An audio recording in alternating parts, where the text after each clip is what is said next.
Éliminatoire CAN 2021, la liste des étalons retenus pour les 2 prochains matchs est connue. Les cadors sont présents, mais aussi de nouveaux venus qui posent pour la première fois leur valise au sein de la sélection. Vous verrez d'ici peu. Et trêve internationale CAN 2021, les clubs de Ligue 1 et de Ligue 2 ne vont pas libérer les internationaux qui évoluent hors Union européenne. La faute à un temps de confinement jugé trop long par les clubs au sein des étalons. 2 joueurs sont concernés par cette mesure. Ce sont entre autres Cyril Bayala d'Ajaccio et Steve Yago du Stade Malherbe de Caen, tous deux en Ligue 2 française. Décryptage de cette décision dans ce magazine. Également, Salitas FC arrache une première victoire en phase de poule de la Coupe CAF. Les Colombes sont venus à bout de l'étoile du Sahel de Sousse 1-0 au stade du 4 août. Bonsoir madame, monsieur et bienvenue à Sport Time. Heureux de vous retrouver. Et comme tous les lundis et vendredis, nous sommes en compagnie de Madi Zongo pour nous permettre de passer un excellent moment. Bonsoir Madi Zongo. Bonsoir Arsène, bonsoir à tous.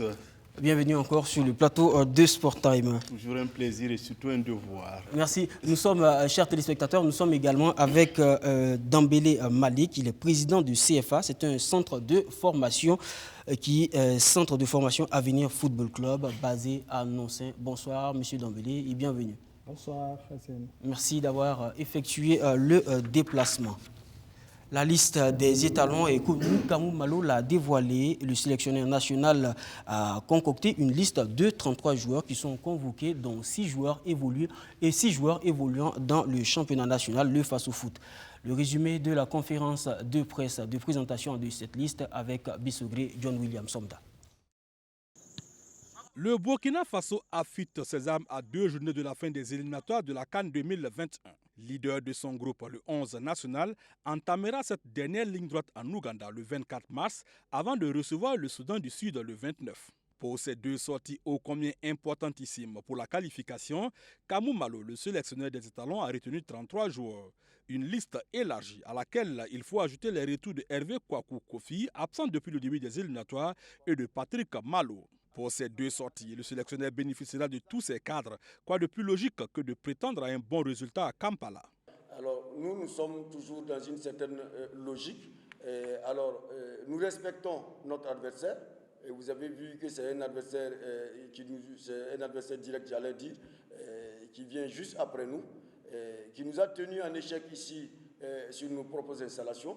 Donc, nous savons que nous avons affaire à un sacré client. Alors, donc pour nous, déjà, il faut être réaliste. C'est en tout cas de chercher un minimum de résultats. Alors, ce minimum de résultats, ça pourrait être un nul si vous voulez, et pourquoi pas la victoire. 7 locaux, dont Baba Youri Sawadogo du RCK, Farid Wedrogo de l'USFA, Ben Idriss Traoré de l'AS Sonabel, Mohamed Lamine Ouattara de l'AS Sonabel, Herman Nikema de Salitas, Ismaïla Wedrogo de l'AS Douane et Sami Yen de Salitas font partie de cette liste. Il faudra remonter à une vingtaine d'années pour trouver la trace d'autant de locaux en équipe Fagnon. Si ce n'est pour faire le nombre, c'est certainement pour leur faire entrevoir les exigences de la sélection en attendant le futur. C'est les 2 à la fois. Voilà, parce que déjà, quand on convoque un joueur en équipe nationale, bien sûr qu'il y a un plan derrière. Le plan derrière, c'est quoi? C'est que le joueur arrive non seulement à s'intégrer au groupe, et en tout cas pour s'installer durablement. Voilà. Et l'autre, c'est compte tenu aussi, vous savez, que d'habitude nous prenons juste 23-26 joueurs. Cette fois-ci, nous sommes à 33 joueurs. C'est normal, il y a beaucoup de gens qui tapent à la porte. Donc voilà pourquoi vous avez constaté cela.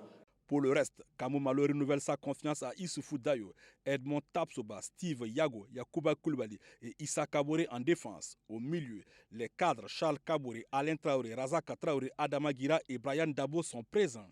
En attaque, c'est du classique avec pour tête de gondole Bertrand Traoré, Cyril Bayala, Eric Traoré et Franck Lassina Traoré.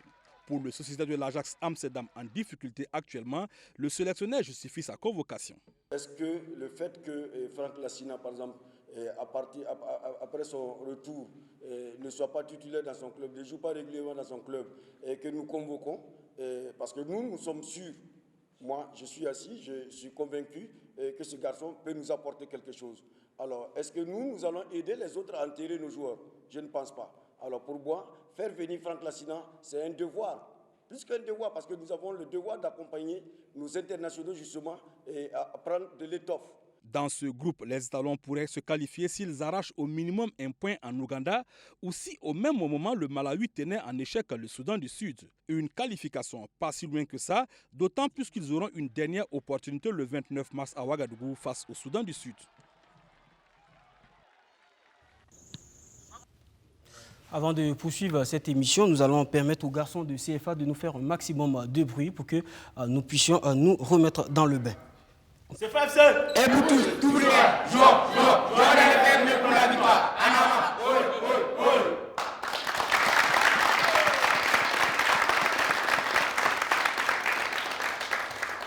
Merci à CFA FC de mettre un peu de bonheur, encore plus de joie dans cette émission. Et Franck Lassina Traoré, le sociétaire de l'Ajax Amsterdam, est bel et bien dans la composition de Kamou Malo. L'attaquant du club mythique hollandais est en difficulté depuis quelques mois et la cause a peut-être une affaire de contrat qui lie le joueur à son club. Le coach adjoint des Étalons a donné beaucoup plus de précision quant à cette situation que traverse l'attaquant venu de Bobo Dioulasso.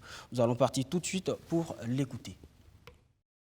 Il y a un manque d'information. Voilà, quelque part, il y a un manque d'information. Quand tu dis que Koulibaly a été recalé en Turquie parce qu'il est pour cause, il est blessé, c'est ça? Oui, raison médicale.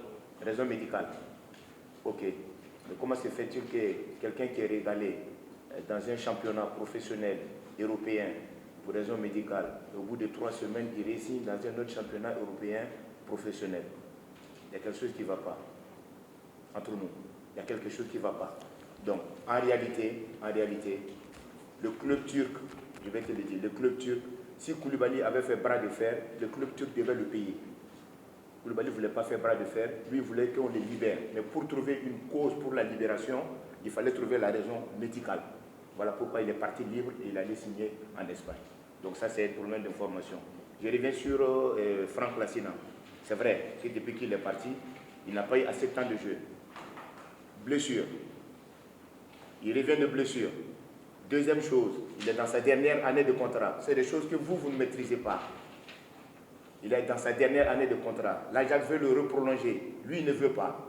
Donc, en tant que coach, tu le fais jouer ou tu ne le fais pas jouer? Ah, voilà. Donc c'est la raison. C'est pas parce qu'il est en méforme. C'est la raison. Ils sont en pleine négociation. Actuellement, ils sont en pleine négociation avec l'Ajax. L'Ajax veut qu'il re-signe, mais lui, il ne veut pas signer dans les mêmes conditions où il était. Il va avoir plus de temps de jeu. Il va avoir des...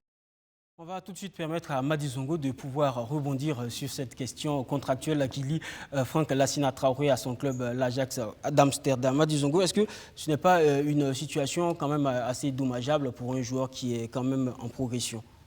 Vous savez, le football, c'est une question d'intérêt. Il y a l'intérêt du joueur, il y a l'intérêt des clubs. Effectivement, j'avais vu le cas en France avec Isaac Liagui qui refusait de jouer, de signer son premier contrat professionnel avec Marseille pour des histoires d'argent, comme ça se passe actuellement. Et André Villas-Boas avait tout simplement refusé de l'utiliser en disant qu'il défendait les intérêts de Marseille. Il ne pouvait pas classer un joueur qui est en essence de départ ou qui est en conflit avec son club. Je crois que en écoutant Firmin Sanou, Franck Lassina Traoré est un peu dans la même situation.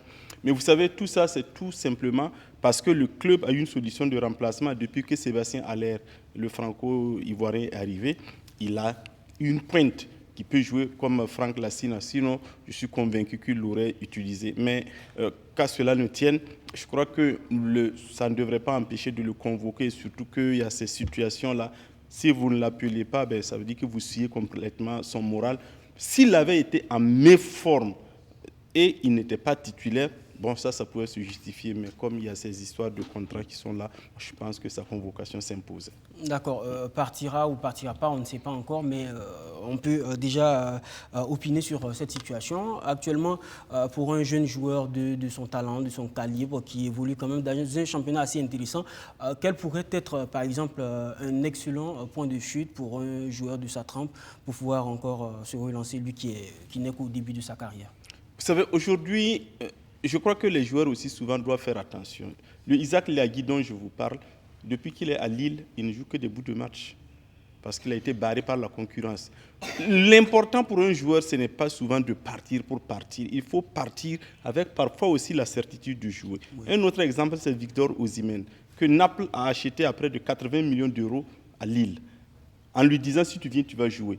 Il cire les bancs. Oui. Donc, les clubs, pour attirer les joueurs, ils sont prêts à mettre parfois le maximum. Mais ils sont rattrapés par la réalité de la compétition. Aucun entraîneur ne va classer un joueur tout simplement parce qu'on l'a acheté à 100 millions d'euros.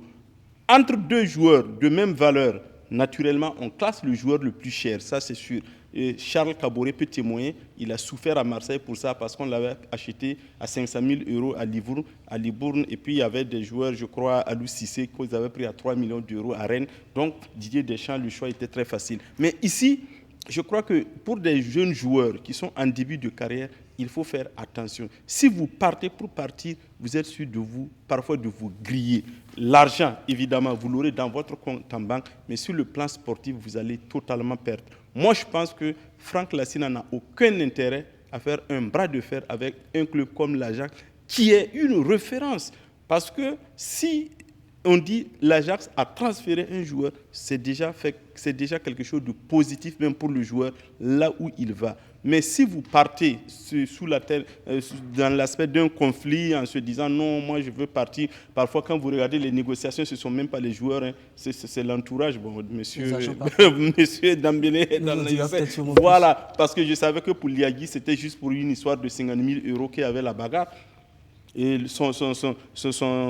comment on appelle ça, son agent Moussa Sissoko a tout fait pour qu'il parte. À Lille, il est barré. Donc, souvent, ce n'est même pas beaucoup d'argent. Pour eux, hein, pour nous ici, si tu convertis en CFA, c'est des millions, mais souvent, à leur niveau, ce n'est pas beaucoup d'argent, mais on met souvent en jeu l'avenir du joueur. Sur le plan sportif, s'entend. D'accord, on va en même temps trouver la transition pour aborder la question de la liste dévoilée par Kamou Malo concernant les 33 étalons qui ont été sélectionnés pour affronter l'Ouganda et le Soudan du Sud. Madizongo, vous avez vu la liste et à votre avis, c'est une liste qui est à la hauteur du défi? Oui, je crois que c'est du classique. On ne pouvait pas demander mieux, même si personnellement, moi je reste toujours convaincu que des joueurs qui sont dans les championnats exotiques, il faut avoir désormais le courage de les dire, de faire autre chose. Honnêtement, je ne vois pas en quoi un joueur qui joue en Arménie est plus intensif qu'un joueur qui joue au Burkina. Non, il faut accepter parce que d'abord, pour les faire venir, ça vous coûte extrêmement cher et parfois leur apport sportif n'est pas aussi évident que ça. Donc, le fait d'aller les chercher très loin, ce n'est pas ça qui apporte. On a réussi à prendre 7 joueurs dans notre championnat et j'espère que ce n'est pas pour meubler le banc de touche ou en tout cas pour leur faire plaisir, c'est parce qu'ils ont de la valeur. Or, souvent, ceux qui vont dans ces pays-là, surtout les pays baltes, avec tout le respect que je les dois, en matière de sport, Arménie, Azerbaïdjan, je ne sais pas quoi, D3 russe, Séville, c'est bien, mais c'est l'extérieur. Mais nous, il faut qu'on accepte que nous devons aussi prendre des joueurs compétitifs. Parce que parfois, quand vous enlevez le 11 de départ, le reste, l'entraîneur lui-même, il s'arrache les cheveux. Bon, moi, je ne suis pas concerné parce que je n'en ai pas. Donc, pour pouvoir trouver même un bon remplaçant. Donc, il faut qu'on évite ça. Mais, qu'est-ce que vous voulez quand je regarde la liste, pour moi, elle est logique. Mais il faut qu'on apprenne maintenant à faire, à mon avis, le tamis par rapport à certaines destinations. D'accord, on va se tourner vers M. Dembélé pour aborder aussi avec lui la question des joueurs qui ont été retenus pour ces deux matchs-là. M. Dembélé, quand on regarde ces deux listes-là, cette liste, il y a en tout 6 à 7 joueurs du championnat national, le Faso Foot. Quelle appréciation vous faites d'une telle convocation? Et on le voyait dans le reportage, on disait que pour retrouver une cohorte aussi élevée, il faut retourner à 20 ans en arrière. C'est quand même un point positif pour le championnat burkinabé. Bon, écoute, moi, à mon avis, je pense que les sélectionneurs a bien fait son choix. Parce que quand il regarde les championnats burkinabé 10 ans ou 15 ans en arrière, et quand il est aujourd'hui, il y a beaucoup d'évolution. Donc moi, quand j'ai vu la liste avec les jeunes joueurs qui les a donné la chance, je pense que c'est vraiment une bonne chose. Il faut les encourager.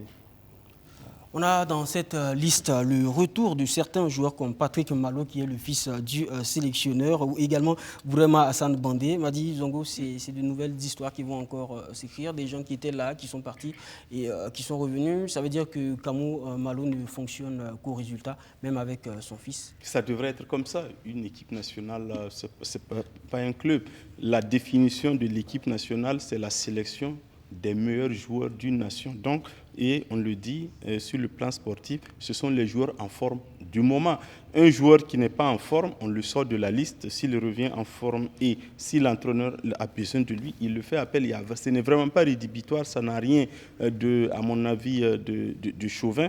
Bon, Patrick Malo, excusez-moi, mais ses liens avec le sélectionneur, ça c'est à la maison. Une fois qu'il est sur le terrain, c'est le footballeur qu'on regarde. S'il mérite d'être sur le terrain, on l'utilise, ça, il n'y a vraiment pas de souci. Quand il ne l'utilisait pas aussi, c'est parce qu'il n'était pas bon. Cette fois-ci, il juge bon, il l'appelle. Bon, Hassan Bandé, on sait qu'il a été longuement blessé. Après, même sur le plan contractuel, il se baladait de club en club. Maintenant, je crois qu'il est stabilisé.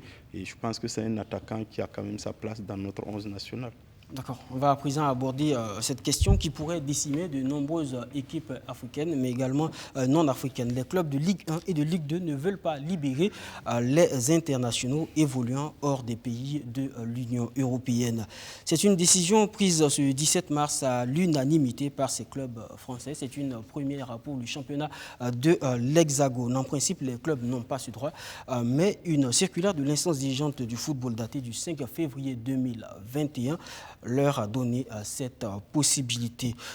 On a parfois entendu certains joueurs parler, certains commentateurs et aussi certains analystes parler de report de cette date-là en attendant que la situation se stabilise. Finalement, avec la Confédération africaine de football, je vois qu'on fonce tout droit, on ne s'arrête pas. Est-ce que c'est la meilleure décision de poursuivre?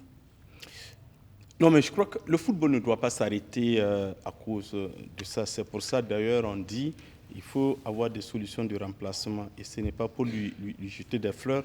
J'avais eu un échange en privé avec le président Lazare Bansé qui disait qu'il fallait que nous nous préparons en Afrique à évoluer éventuellement un jour sans ces joueurs qui jouent en Europe, parce qu'avec la situation de la maladie et tout le protocole sanitaire qu'il y a autour, il est possible que des équipes soient décimées. Franchement, je pense qu'il avait vu juste.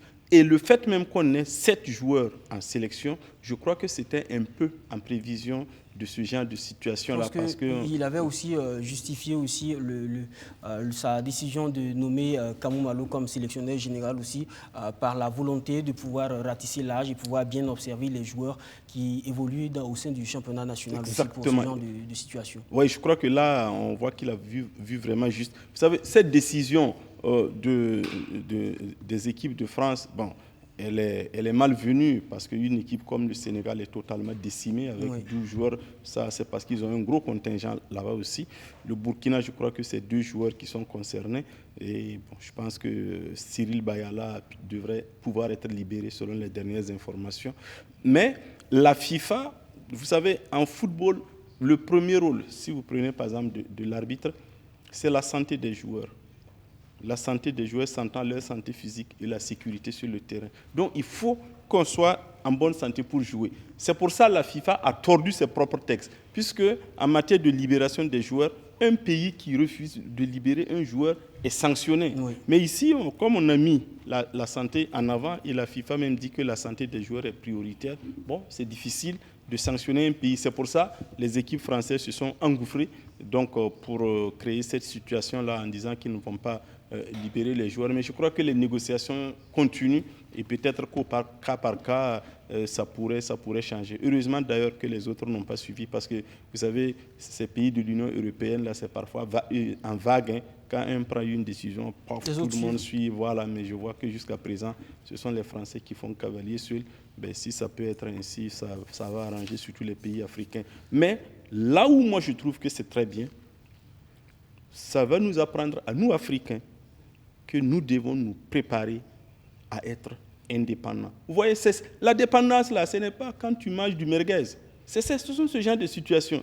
Tu te retrouves avec 12 joueurs au Sénégal que tu ne peux pas utiliser. De ton championnat. Tout simplement parce qu'ils évoluent en France et les clubs français refusent de les libérer. Le Mali, ça va être la même chose. Tous ceux qui ont de forts contingents dans la Ligue 1 française, ça va être comme ça. Même la CAN. Pourquoi les gens se battaient pour qu'on amène la CAN en janvier? C'est tout simplement parce que certains clubs trouvaient qu'en janvier, ils perdaient. Je crois une année, Montpellier avait eu près de 12 joueurs qui étaient partis à la CAN. Et ça les porte préjudice. Donc, il faut que nous nous préparons à ce genre d'éventuel et nous dire que, bon, on ne va pas mettre tous nos œufs dans un même panier. On prépare surtout les locaux. Et vraiment, chapeau à Kamou Malo pour avoir appelé près de 7 joueurs du championnat national.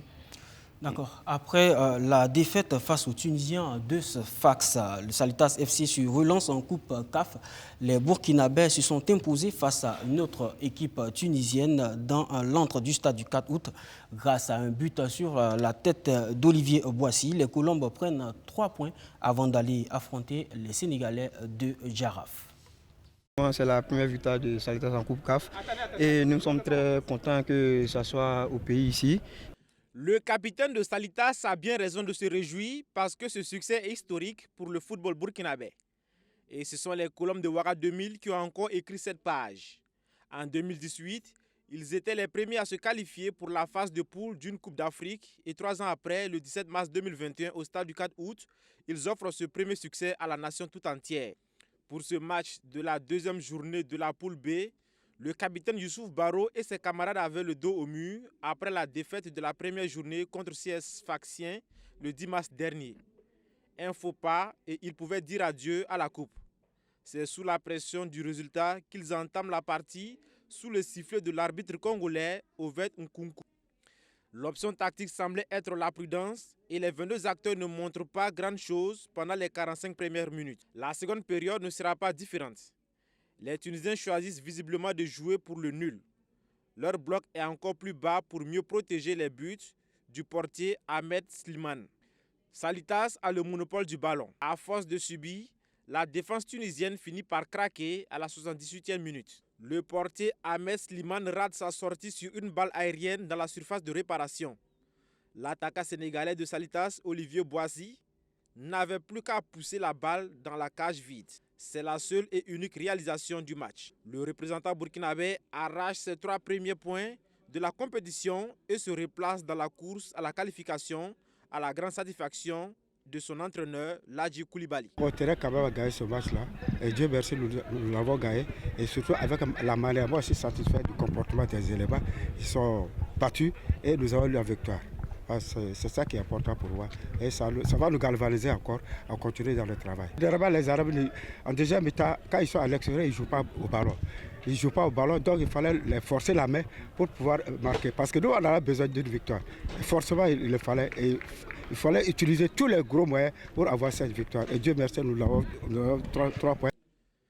Même sentiment chez les supporters qui se projettent déjà sur l'avenir. Franchement, les enfants ont mouillé le maillot. Ils étaient conscients en tout cas de la tâche qu'ils attendaient. Ils ont mouillé le maillot et la victoire nous a souri.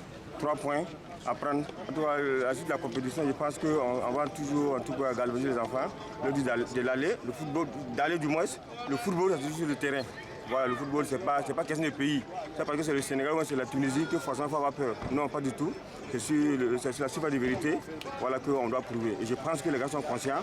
On va essayer mollo, en tout cas de tout faire pour pouvoir passer ces phases de poule. La prochaine sortie de Salitas est prévue pour le 4 avril prochain au Sénégal contre Jaraf pour le compte de la 3e journée.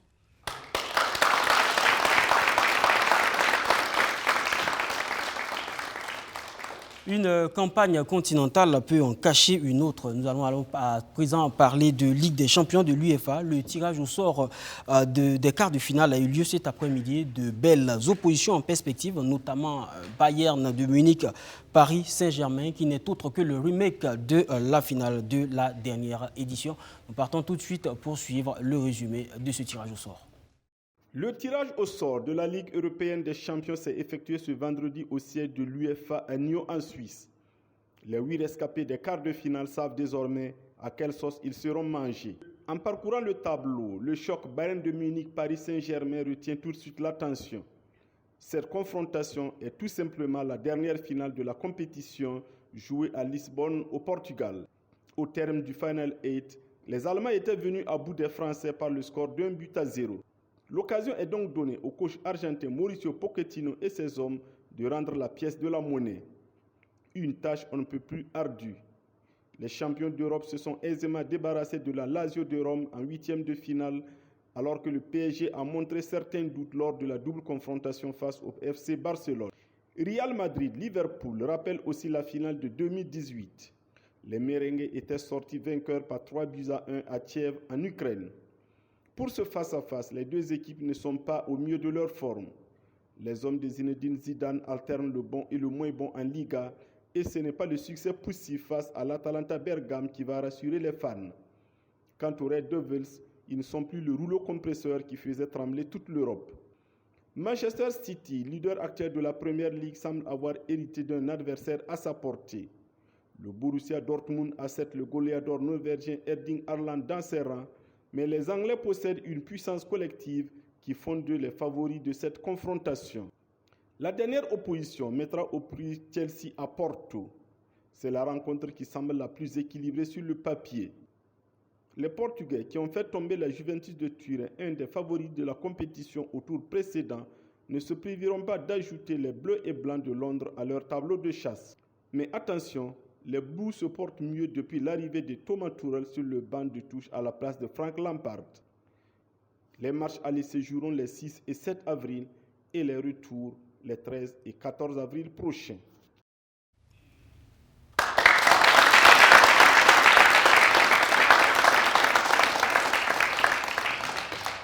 Retour sur le plateau pour un moment d'échange avec nos invités. Madizongo, quand on regarde, on a quand même de belles affiches, notamment Bayern Munich, Paris Saint-Germain. C'est une rencontre qui nous fait replonger dans les souvenirs de la dernière finale déroulée l'année dernière. Il y a comme une sorte de revanche dans l'air pour les Parisiens, même si en face on a eu une équipe du Bayern de Munich qui est quand même assez performante encore cette année. C'est vrai. Je crois que peut-être que la pression est du côté du PSG, parce que c'est quand même depuis 2011 que les Qataris courent derrière cette Ligue des Champions. Oui. Mais le problème du Paris Saint-Germain, c'est son instabilité. Ils ont joué la finale avec Tuchel, maintenant ils sont avec Pochettino. Ensuite, ils ont un joueur entre griffes fantôme dont on ne sait jamais à quel moment il est en forme. C'est Neymar. Neymar qui paie à 30 millions d'euros, paraît-il, annuel, mais on ne sait jamais. Au grand rendez-vous, il n'est jamais là. Donc, ils se retrouvent, eux, avec plus d'incertitude que le Bayern, qui reste quand même une vraie machine à gagner. Mais le fait que le match retour se joue au Parc des Princes, pour moi, c'est la plus mauvaise nouvelle pour le Paris Saint-Germain. Parce que, aussi bizarre que cela puisse paraître, tous les mauvais résultats du PSG, ils les réalisent à domicile. Oui. Bon, donc, face à une équipe comme le Bayern, ils ont leur chance, mais il faut vraiment qu'ils soient à 200%. Bon, pour les autres, je crois que Real-Liverpool, ça aurait été vraiment un classique de rêve. Mais bon, les deux équipes sont vraiment dans des formes assez... pas très grande voilà, cette année. Bon, le Real, on se demande même comment ils sont arrivés là-bas. Bon, d'accord. Bon, d'accord, allez le supporter.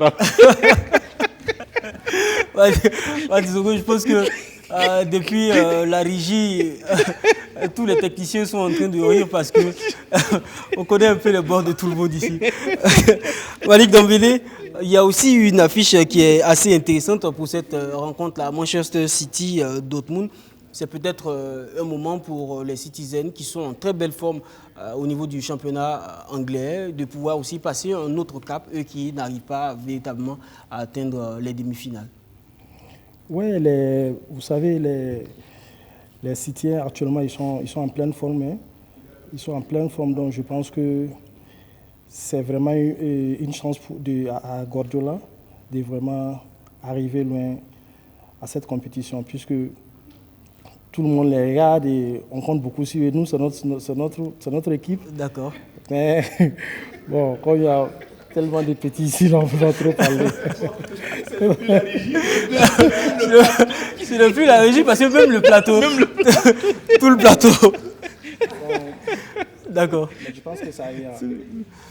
Ça ira. Manchester City pourra gagner cette. D'accord, on souhaite donc bonne chance à Manchester City, l'équipe de Malik Dembélé. Nous allons à présent parler de Face au foot.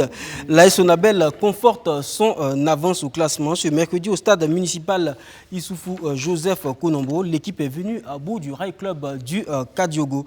2-1. Une rencontre au cours de laquelle on a pu observer un coaching pour le moins surprenant et insolite. Le gardien des Faucons, Babayuri Sawadogo, a été transformé en joueur du champ et la tactique a plutôt assez bien fonctionné. Le portier des Étalons a réussi à obtenir un penalty dans les derniers instants du match. C'est un élément qui porte la voix d'Abdou Aziz Sarré. Les Faucons du Rail Club du Kadiogo forcés à fuir les rails suite à la charge électrique imposée par les électriciens de l'AS Sonabel. C'est un match qui a pourtant bien débuté pour le RCK. L'équipe confisque le ballon à son adversaire mais n'y arrive pas dans les derniers mètres. Un péché mignon qui est pourtant point fort des hommes en face. À la 8e minute, Aboubakar Konaté est fauché dans la surface de réparation. Herman Kayende sanctionne le RCK.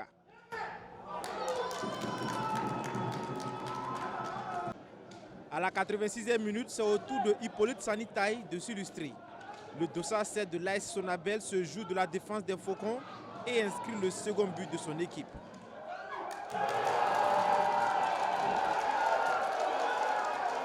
Agacé par l'inefficacité de ses attaquants, Thierry Mouyouma met en place un coaching assez surprenant. Le Gabonais sort un joueur de champ, fait entrer un second gardien sur le terrain et transforme le portier titulaire Baba Youré en attaquant. Un mélange d'audace et de folie qui s'avère efficace, le gardien provoque un penalty en toute fin de match.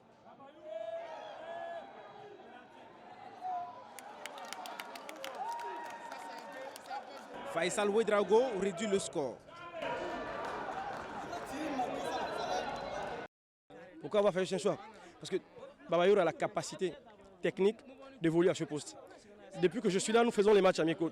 Dans toute notre phase de match aujourd'hui, des matchs amicaux, l'équipe de première, deuxième et troisième division, Babayour il a un total de plus de 10 buts. Il a la capacité de nous garder les ballons en situation haute. Donc on recherche, nous, vu qu'on joue beaucoup des appuis et des soutiens, on a besoin de trouver un référent plus haut. Donc un mec qui permet à l'équipe d'avancer et de garder ce ballon. Ça, c'est la première chose. La deuxième, c'est la capacité de jouer dans la profondeur. Quand il est rentré, on obtient un penalty parce qu'il fait la profondeur. C'est que les autres étaient incapables de faire. Donc ce choix, c'était un choix mûrement réfléchi. Face à une telle équipe, il fallait qu'au milieu de terrain, le pressing soit vraiment très conséquent pour les empêcher. On ne peut pas les empêcher de tenir le ballon, mais on peut les empêcher de venir vers notre but. Je crois que par à-coup, ça a été très bon, bien fait. Mais après, au retour de la seconde mi-temps, on a pressé haut. Et vous avez vu que quand on presse haut, elle a du mal, cette équipe, elle est obligée de jouer de longues balles, ce qui n'est pas forcément son style de jeu. Et donc, dans le contenu, vraiment, c'était de presser et de faire de bonnes transitions. L'AS Sonabel conforte sa place de leader grâce à ses 3 points pris face au RCK. L'équipe de la nationale de l'électricité compte 41 points plus 16. Dans son dos, l'USFA et Salitas FC sont en embuscade avec 37 et 36 points.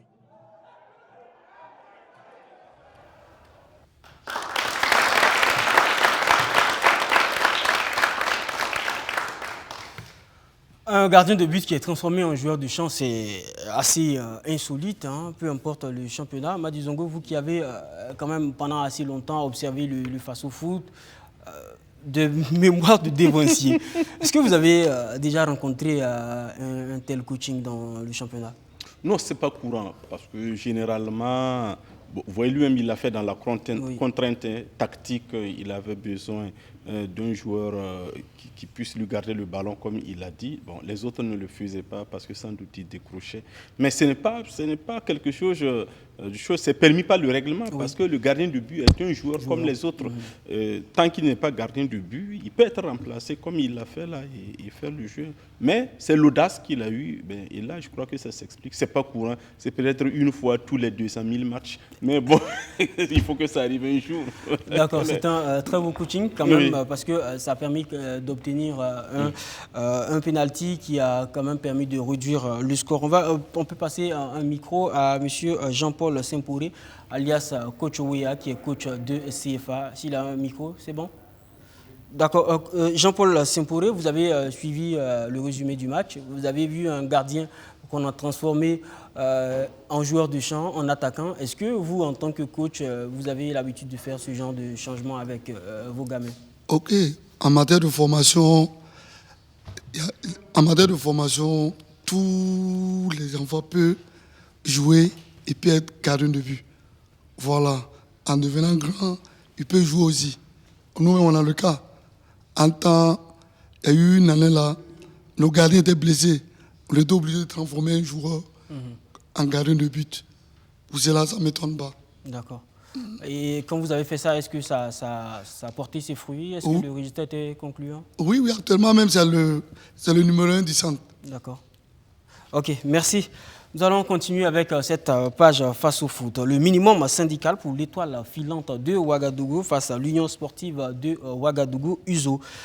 L'EFO s'impose 1-0 face à cet adversaire qui a pour habitude de l'emporter face aux grandes équipes du championnat national. Un élément avec la voix d'Alexis Belemnaba.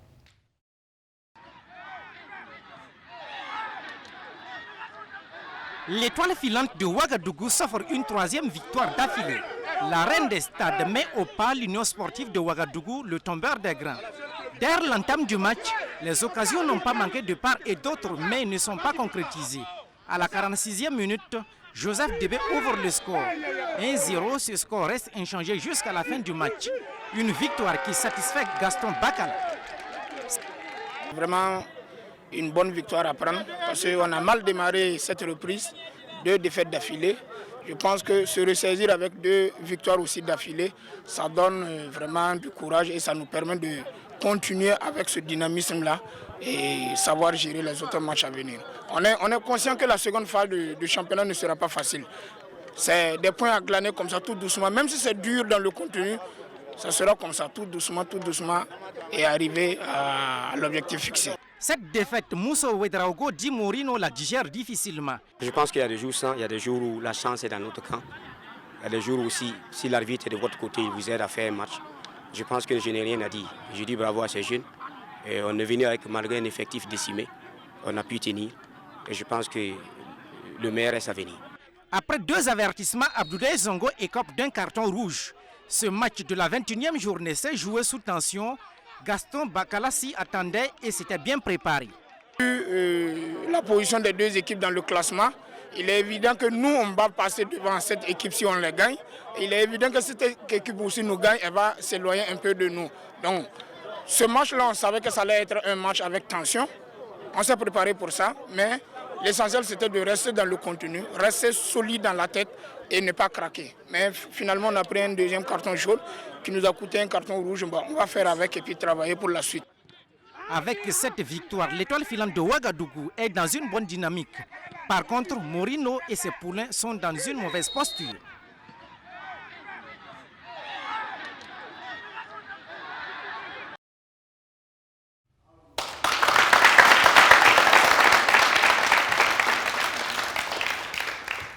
Dans le Faso Foot, il y a un promu qui réalise de belles performances ces dernières journées.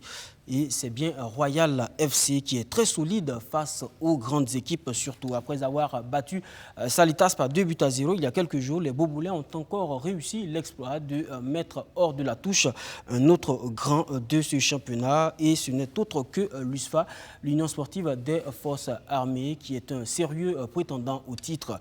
Mais l'USFA a fait les frais de la bonne performance des promus. Les images et les commentaires sont de Sandrine Zougouri. Royal FC ne cesse de surprendre dans ce face-au-foot.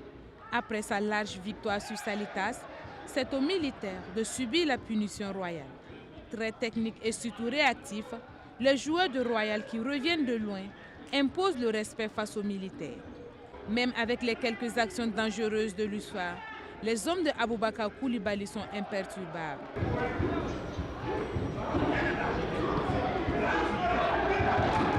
Sérénité, détermination et engagement ont eu raison de cette équipe en quête du maintien. USFA Royal FC, le public assistera à une première période vierge. À la reprise, Tout porte à croire que l'USWA avait le nécessaire pour glaner les 3 points. Des tentatives pour mettre en garde les visiteurs.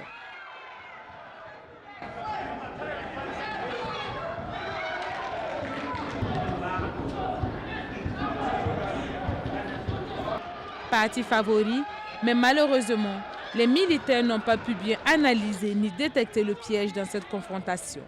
Le but fatal interviendra à la 70e minute. Sur ce coup franc, Mohamed Ivo Sidibé de sa tête ouvre le score.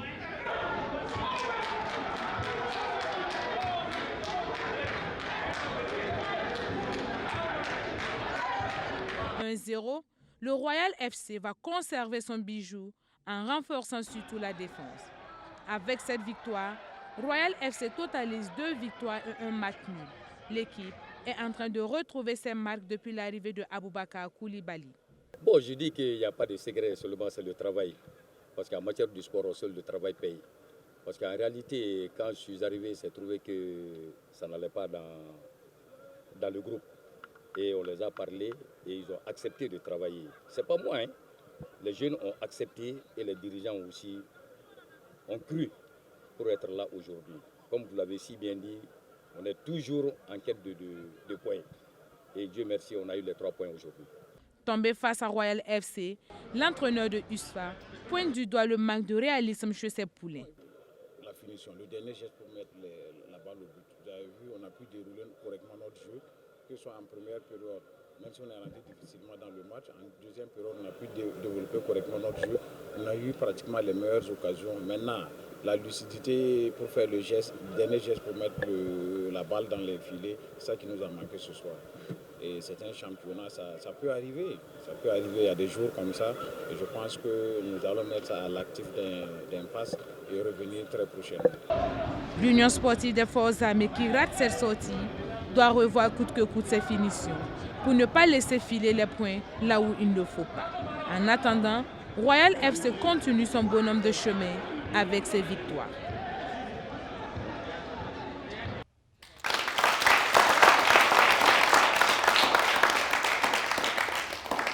Très attendu après sa victoire dans le derby bouboulais face à l'ASFV, Raimo FC n'a pas pu enchaîner ce mercredi.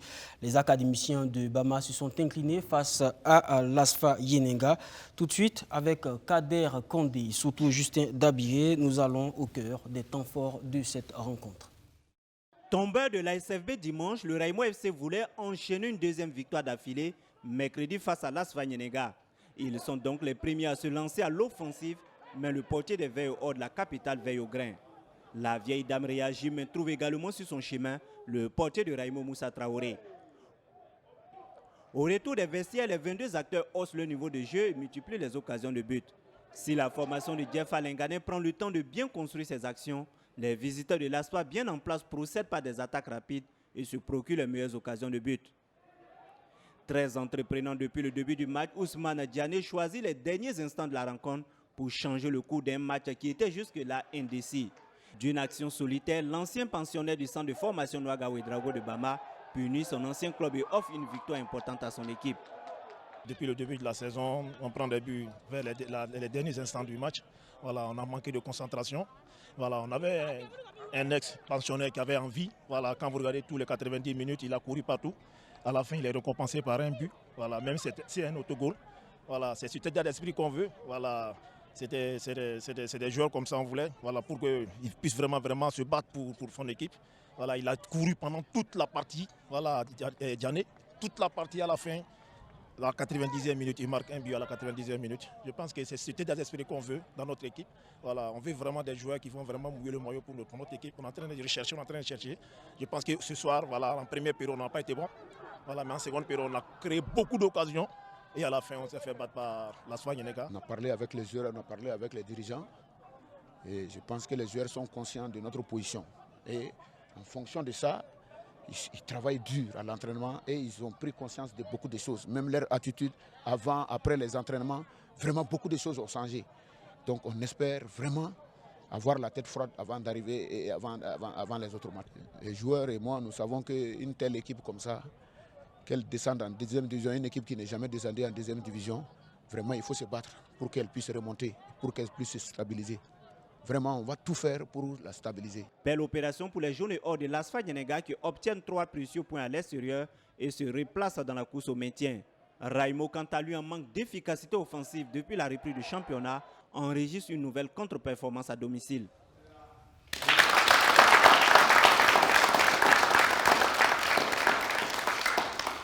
Catastrophe, déclin, chute, aucun mot ne traduit suffisamment bien la situation de l'ASFB, l'association sportive des fonctionnaires de Bobo Dioulasso. En ce moment, les Buffles de Diaradougou se sont à nouveau inclinés 2-0 ce mercredi face à Vitesse FC. Une défaite qui pousse davantage le club jaune et noir vers les précipices. Le récit de Soto Justin Dabiré. L'association sportive des fonctionnaires de Bobo Dioulasso, ASFB, va mal. Les Buffs sont dans la crise après leur 4e défaite d'affilée 2-0 face au Guépa de Vitesse FC. Une défaite de trop que le coach adjoint des jaunes et noirs a du mal à expliquer. Très difficile, très difficile. On essaie toutes les combinaisons. On essaie de révolutionner les enfants, mais on manque d'efficacité toujours. C'est difficile, je sais pas. C'est vrai, nous sommes des techniciens. Je sais pas, on met tout ce qu'il faut pour que les enfants puissent jouer et se trouver devant les buts. Mais le problème, c'est qu'on n'arrive pas à marquer l'adversaire. Ça fait 4 défaites d'affilée, c'est trop pour un club comme la SFB. C'est vraiment décourageant, mais que faire? C'est le sport. On est obligé de bander le moral et continuer le semestre s'il le faut. Sur un terrain du stade Sangoulé, la mise en œuvre quasi impraticable et impossible pour les deux équipes de produire du beau jeu. Le danger viendra des coups de pied arrêtés. À la 15e minute, sur un coup franc de Aziz Ouedraogo, Ambra Traoré profite de la passivité de la défense de l'ASFB pour ouvrir le score. Vitesse rebelote dans les arrêts de jeu de la première période sur un nouveau coup de pied arrêté. Cette fois, c'est Rasman Ouedraogo qui profite de nouveau d'une défense passive de l'ASFB pour le 2-0. Au retour des vestiaires, les Guépas manquent de faire le break, mais le portier des Buffs évite le déluge. Issa Wena donne du 109 à son équipe qui réagit enfin. Mais dans leur temps fort, si ce n'est pas leur maladresse, c'est le portier et le poteau des Guépas qui leur empêchent de réduire le score. Vitesse obtient une victoire historique en 2-1, une première mais importante victoire pour le maintien. Ah oui, les 3 points étaient essentiels puisque c'est un de nos concurrents directs. Et en dehors de ça, c'est notre première victoire à la maison. Et vraiment, j'espère que ces 3 points vont nous ouvrir beaucoup de portes. 16e contre 18e, ça ne peut pas être un bon match. Le plus important, c'était les 3 points. Et on a su travailler, les enfants ont su répondre. Et grâce à Dieu, on a eu les 3 points. Je suis vraiment désolé pour la SFB, ce n'est pas facile. Nous aussi, on est à côté. Je sais ce que ça fait. Donc vraiment, je les souhaite bonne chance pour la suite. Ce n'est pas qu'on travaille peu, on travaille déjà beaucoup. Voilà. Mais quand il n'y a pas le résultat, les arguments manquent. Les arguments manquent. Tout le monde peut dire ce qu'il pense. Mais dire qu'on travaille peu avec ses enfants, c'est mentir. Le volume de jeu qu'ils font, physiquement, comment ils tiennent, comment ils se retrouvent, comment on a essayé, mais on ne peut pas marquer. Pas qu'on ne travaille pas devant les buts. Je ne sais pas, Difficile pour les Buffs de Bobo Dioulasso dans la crise et le doute qui doivent obligatoirement réagir dimanche au stade Wobi face au Ray Club de Kadiogo.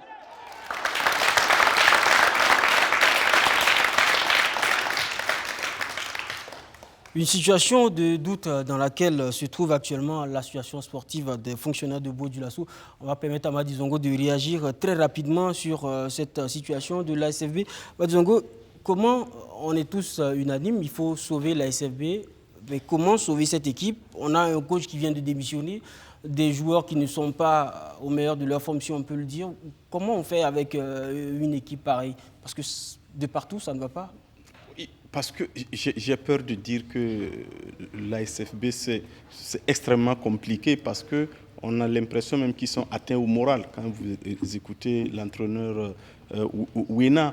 Or, en sport, quand ça ne va pas dans la tête, là, ça devient problématique parce que les muscles ne suivent plus. Oui. Je ne dis pas que la SFB va vers le pire, mais il est temps de savoir que le championnat, il ne reste plus beaucoup de points à prendre. D'accord, il ne reste pas beaucoup de points à prendre et on espère que l'association sportive des fonctionnaires de Bobo Dioulasso pourra faire le maximum pour engranger le maximum de points possibles. On reçoit ce soir CFA.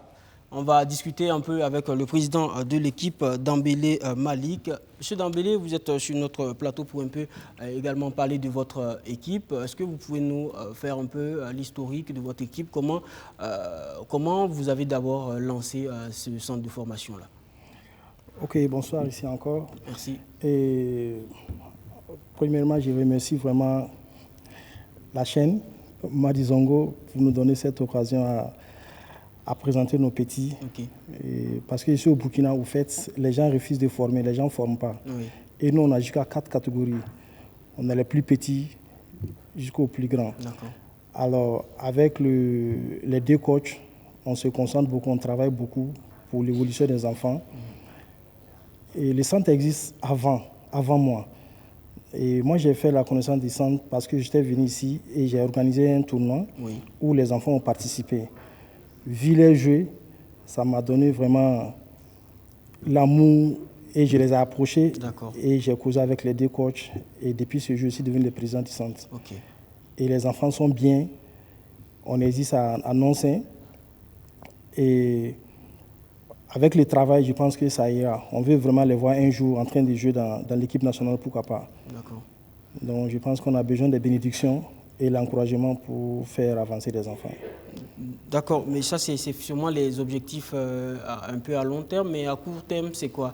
Pour l'année prochaine, l'année prochaine, quels sont les objectifs que vous voulez atteindre avec ces actuellement, nous sommes en train de faire nos documents parce que le centre n'était pas affilié. Et nous sommes en train de faire des papiers déjà. C'est comme si on est déjà affilié. Alors on sera reconnu au niveau de la fédération. Et on compte vraiment avoir une équipe pour monter, même si c'est en 3e division pour le moment.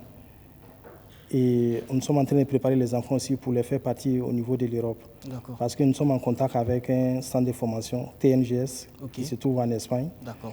Alors on a quelques éléments ici que nous sommes en train de faire les documents pour les donner une chance d'évoluer au niveau de l'Europe.